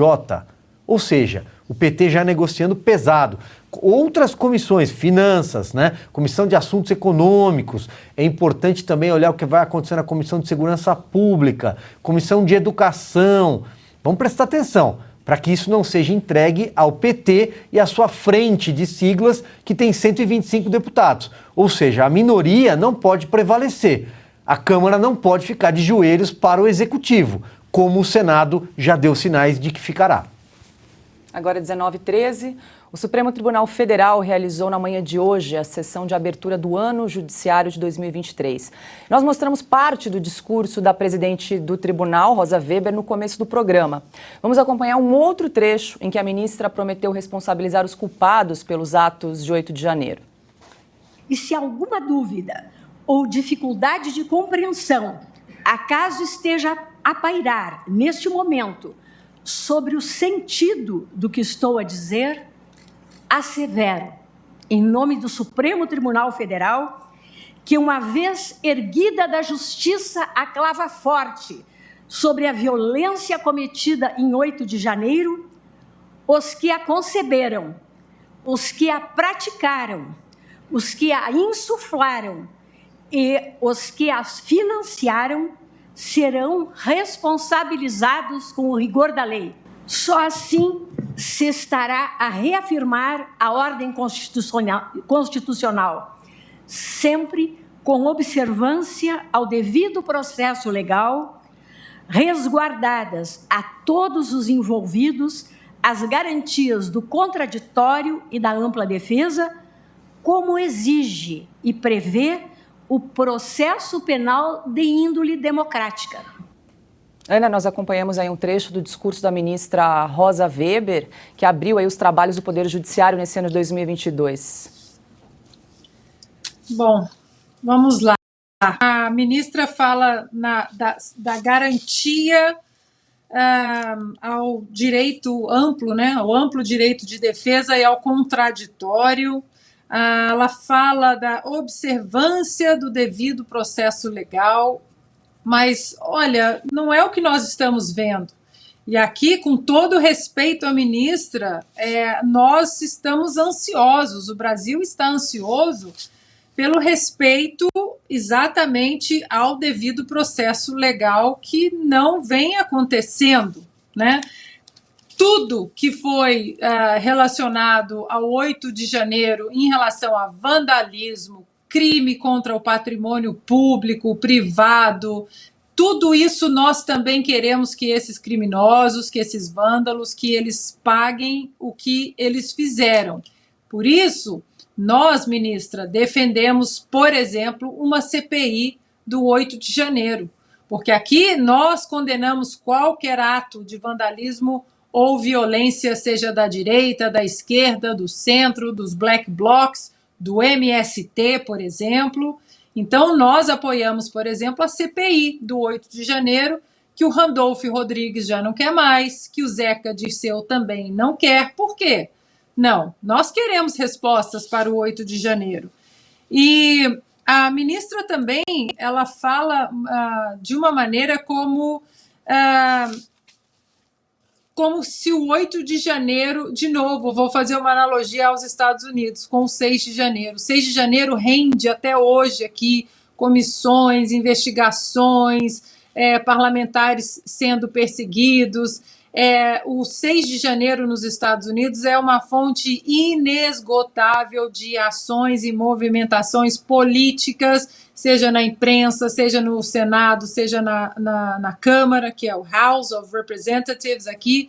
Então, como a ministra discursou hoje, e, né, repito, nós também queremos punições severas àqueles vândalos e criminosos do 8 de janeiro, mas como a ministra coloca, parece que muito parecido com o que os americanos estão fazendo aqui, uma fonte inesgotável de possíveis perseguições políticas. E é uma preocupação muito grande, porque, como a ministra disse, né, que devemos resguardar, né, o direito ao contraditório, nós não temos visto isso. O que está acontecendo, por exemplo, com os presos do 8 de janeiro? Alguém tem alguma notícia deles? Nós não conseguimos sequer acesso, os advogados não conseguem, né, acesso a muitas coisas, né? Há jornalistas, há cidadãos dentro de processos ilegais, como o inquérito do fim do mundo, que até hoje não conseguiram acesso aos autos, eles não sabem de muitos detalhes do que os seus clientes estão sendo acusados.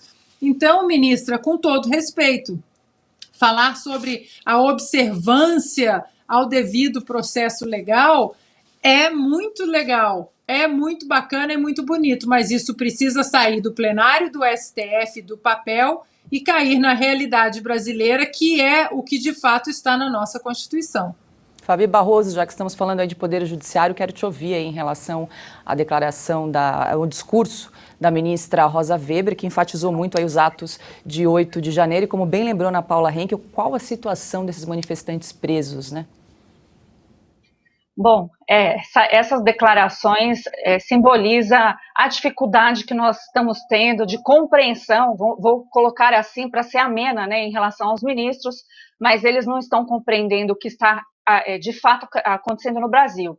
Quando ela fala sobre esse discurso, por exemplo, devido ao processo legal, eu gostaria de receber essa resposta verdadeira por parte dos ministros, dizendo aonde está o devido processo legal quando você tem o mesmo ministro, né? Isso já é manjado por nós, o mesmo ministro como vítima, acusador e também juiz, né? Nada de imparcial. Quando já temos também as declarações que mostram as condutas dos mais altos aí, juízes da Suprema Corte, já dizendo como que vão votar, e seus posicionamentos políticos, que nem deveriam ter, né? A justiça deveria ser cega e a balança deveria ser equilibrada, é isso que diz a história. Então, assim, quando ela faz essas declarações, falando só sobre o problema do 8 de janeiro, que também falando sobre a possibilidade de punir, as pessoas já estão sendo punidas, inclusive os inocentes. E aí a gente chega, então, na parte de como estão essas pessoas que estão detidas, né? Foi denunciado pela PGR, primeiro momento 249, depois acho 479, depois 200 e alguma coisa. Bom, chega a quase 1.000 pessoas que estão detidas de fato, fora o pessoal que está com tornozeleira eletrônica, sem individualização de conduta, sem acesso livre aos advogados, porque os advogados estão tendo que marcar e depois de 10, 15 dias encontrarem com seus assistidos para entregar um kit de higiene, que seria obrigação do Estado. Então fica a pergunta, né? Cadê o direito desse pessoal? Só porque esse pessoal participou ou não, porque as condutas não foram individualizadas. Então tudo que eu aprendi no direito, e não são poucos anos não, viu, ministra?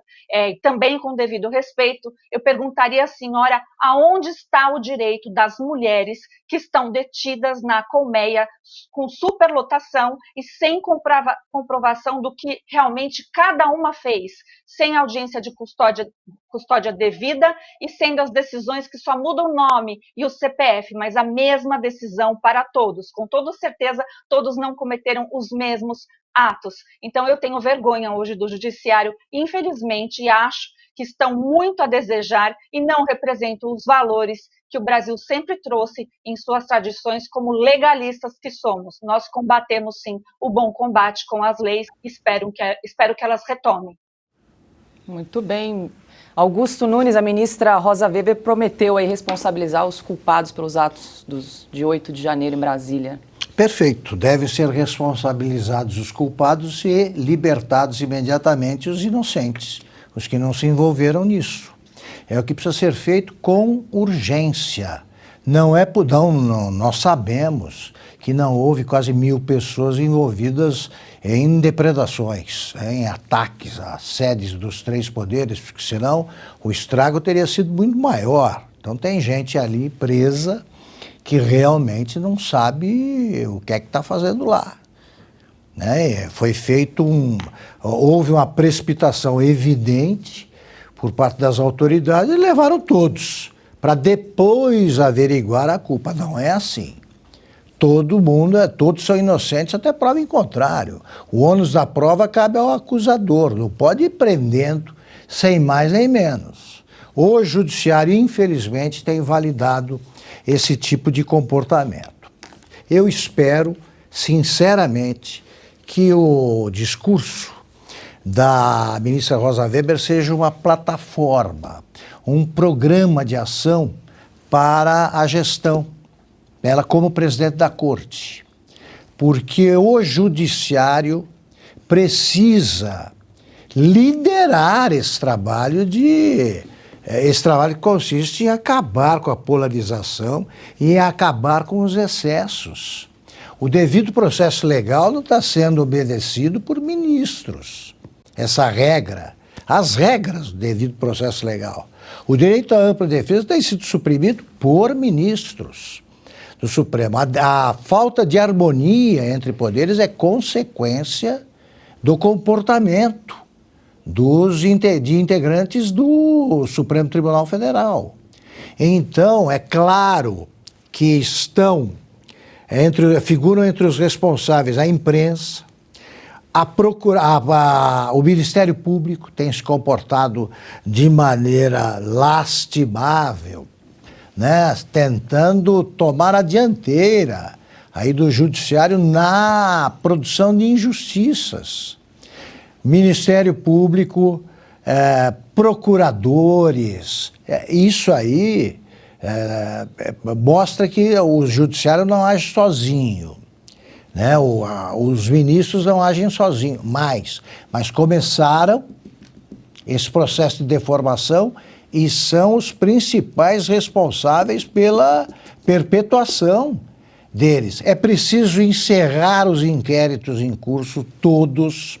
É preciso permitir que os advogados tenham acesso aos autos, né, aos mistérios que estão ali guardados, escondidos nesses processos. É preciso acabar com as prisões provisórias intermináveis.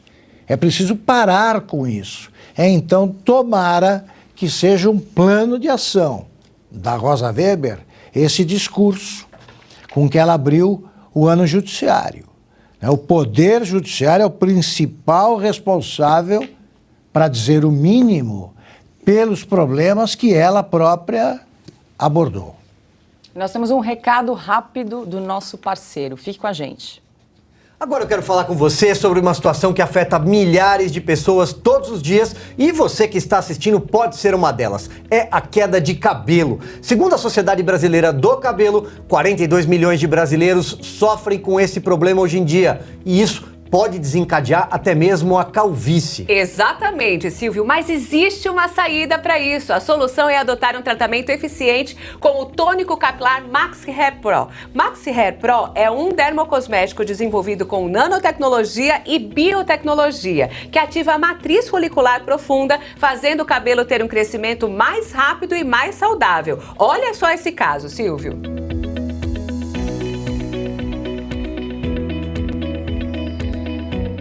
Maxi Hair Pro funciona mesmo, minha gente. É por isso que eu convido você a ligar no 0800 300 8800 e tirar todas as suas dúvidas agora mesmo. Lívia, esse antes e depois é realmente impressionante. Vale lembrar que além de combater a queda de cabelo, que pode acontecer por causa da genética ou problemas hormonais, esse tônico capilar da BR Vita melhora o crescimento de barbas e de sobrancelhas falhas e finas. É isso mesmo, Silvio. Maxi Hair Pro é verdadeiramente eficiente por conta da sua composição exclusiva que une nanoxenol, biotina, extrato de jaborandi e L-carnitina. Juntos, esses elementos ativam o crescimento de fios fortes e resistentes, sejam em homens ou mulheres. Ligue 0800 300 8800 e veja o seu cabelo crescer 5 vezes mais rápido. Basta aplicar o tônico 2 vezes ao dia durante 30 dias para ver o resultado. E atenção, quem ligar agora ganha 50% de desconto e um brinde especial. Ligue 0800 300 8800. Calvície e queda de cabelo tem solução. Maxi Hair Pro. Está voltando. Voltamos agora às 19h27. Eu vou pedir para a produção chamar o resultado da nossa enquete do dia. Vamos lá? Então, o resultado. Pergunta foi qual desses projetos deve ser prioridade número 1 para aprovação no Congresso. Em primeiro lugar, ficou então o fim do mandato vitalício para ministros do STF, com 60% dos votos, com 31,4%. O início do cumprimento da pena de prisão depois da condenação em segunda instância, então com 31,4%. Em terceiro lugar, com 8,6%, reforma tributária. Olha, eu gostaria... Silvio, você imaginava esse resultado aí da nossa enquete do dia? Olha, até que sim, viu, Paulo? Agora espero que algum desses projetos de fato avance. Vamos aguardar o resultado da Câmara, deve sair daqui a pouco. Tendência, mais uma vez, reafirmo, Arthur Lira obter a maior votação da história numa eleição para presidente da Câmara, algo como 490 votos. Ele vai superar o Marcel Van Hatten, que está lá para marcar uma posição de independência, é o melhor candidato, mas terá pouquíssimos votos. E o Chico Alencar, que representa o PSOL, a fim de tentar dizer que o PSOL é mais à esquerda do que o próprio governo Lula. Vamos lá, também deve ter 10 votos, não mais. Espera que a resistência parta da Câmara dos Deputados, Paulo. E assim termina aqui mais uma edição do programa Oeste Sem Filtro. Muito obrigada pela sua companhia. Começo me despedindo, dando boa noite à nossa querida Fabi Barroso. Obrigada mais uma vez por participar aqui do nosso programa, Fabi. Eu que agradeço, é sempre uma honra. Muito obrigada, Ana, pela habitual gentileza, a Silvio, querido mestre Augusto Nunes, e a você, Paula. Excelente noite, final de noite para todos nós, e que Deus nos ajude. Obrigada, pessoal. Amém. Ana Paula Henkel, muito boa noite. Acompanhamos aqui ao vivo hoje a votação no Senado, né? Um banho de água fria, mas enfim, a gente segue alerta. Paula, olha, um rápido último comentário. É um banho de água fria? Sim, claro que é. Esperávamos pelo menos uma renovação no Senado para a nossa Constituição respirar um pouquinho, né? Para a autonomia e a independência dos poderes respirar um pouquinho. Não aconteceu.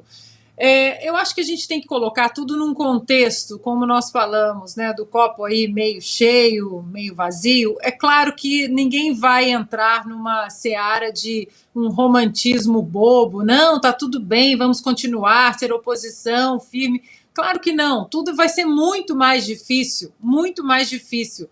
Mas eu acho que a gente tem que sair dos extremos. O extremo de que não, a oposição vai lutar, o extremo romântico, assim como o extremo catastrófico, acabou o Brasil. Se colocarmos num contexto histórico, Paula, os últimos 4 anos, o que nós conquistamos nos últimos 4 anos num contexto histórico, não é nada. E nós conquistamos muita coisa. A eleição do presidente Bolsonaro foi uma baita pedra no sapato do establishment, do sistema. E em 4 anos nós conseguimos muita coisa aos trancos e barrancos. A própria eleição do presidente Bolsonaro foi aí, né, um susto no sistema, no consórcio, e nós vamos seguir. Difícil, vai ser difícil? Vai. Mas agora nós temos uma independência intelectual que não tem mais como desver, né, para usar uma expressão das redes sociais. A gente vai seguir fazendo o trabalho difícil, mas a gente vai seguir fazendo o nosso trabalho e aqui sem filtro. Fabiana, querida, muito obrigada pela sua beleza, competência. Paula, nossa âncora, um beijo. Craque Silvio Navarro, mestre Augusto Nunes, um beijo para vocês e a toda a nossa audiência. Boa noite. E até amanhã. Silvio Navarro, obrigada aí pela companhia no estúdio. Uma boa noite. A gente segue aí ao longo da semana com os desdobramentos dessa eleição do Congresso.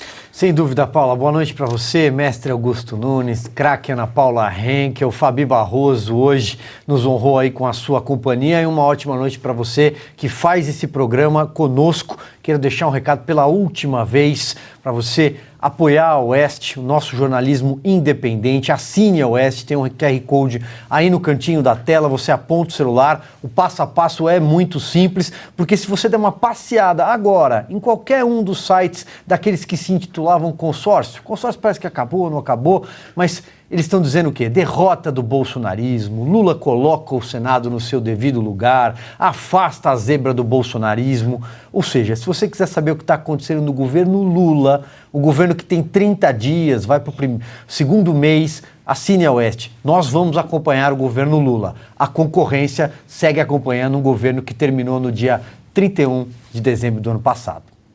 Augusto Nunes, muito boa noite. Mais um programa. Boa noite, meus queridos parceiros, Paula, Silvio, Ana, Fabi. Estou encurtando aí os cumprimentos porque eu queria sublinhar o importante recado da Ana Paula. Renunciar à luta é deserção, tá? E é rendição. Quem faz isso capitula. Eu já passei boa parte da minha vida deglutindo aí derrotas, né? Fatos, o que eu noticiei já o que eu já noticiei de fatos, em matéria de fatos ruins, é uma grandeza, Silvio também, né? A gente é duro, depois de uma disputa eleitoral, a presidente Dilma Rousseff foi reeleita. Nós demos essa notícia juntos. E, no entanto, a vida não termina e quem recua vai ajudar a situação a piorar. Sempre o que está ruim pode e costuma piorar. Então é o seguinte, os que votaram contra o Rodrigo Pacheco, que continuem a brigar para que o Senado recupere as suas atribuições e as exerça. Os que se conformaram com a reeleição do Lira, que sabe governar para o baixo clero, atende aos interesses dos que o ajudam a se manter no poder, esses, os que votaram, os que não se conformam com isso, que tratem de preparar já a próxima candidatura da oposição, que as coisas são... as coisas vão mudando e a próxima eleição é daqui a 2 anos. Isso aí é um tempo histórico, não é nada, né? Medido em 2 anos, o que significa isso? É difícil para a nossa vida. Tá? E por isso mesmo não podemos permitir que as coisas piorem. Tem que haver uma opção para o Lira, porque ele disputou com o Baleia Rossi, né, e foi o sucessor do Rodrigo Maia. Perfeito. As coisas são assim. Então, já existem deputados que merecem esse cargo. Os próprios deputados que disputaram hoje, o deputado Van Hatten, por exemplo, sim, é que prepare a próxima candidatura. Porque nós temos... os que nos acompanham aqui, é o que faz o pessoal da Revista Oeste, é o seguinte, nós temos 2 opções, resistir ou resistir. Não existe uma terceira. Boa noite a quem nos acompanhou até agora.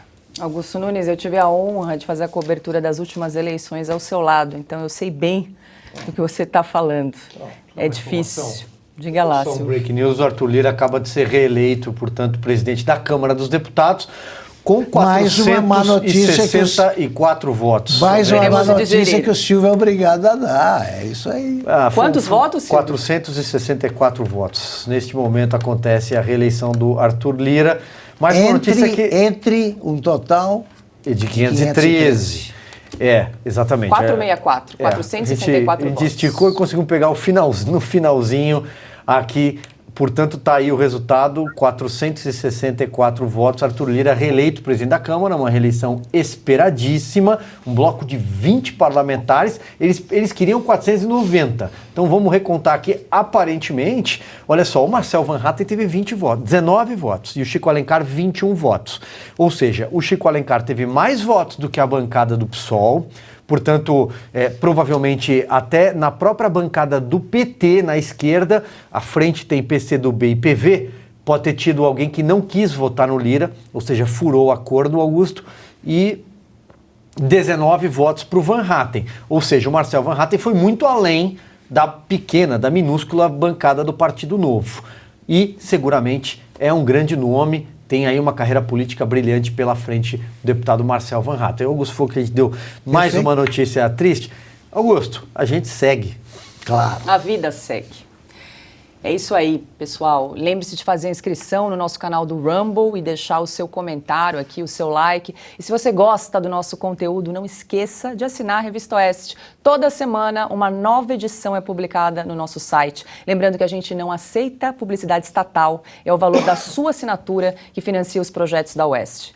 Logo mais, às 8h30 da noite, acompanhe aqui no canal o Oestcast, com Dagomir Marquesi. O convidado de hoje é o cientista político e professor de Relações Internacionais, Marcelo Suano. Uma boa noite e até amanhã.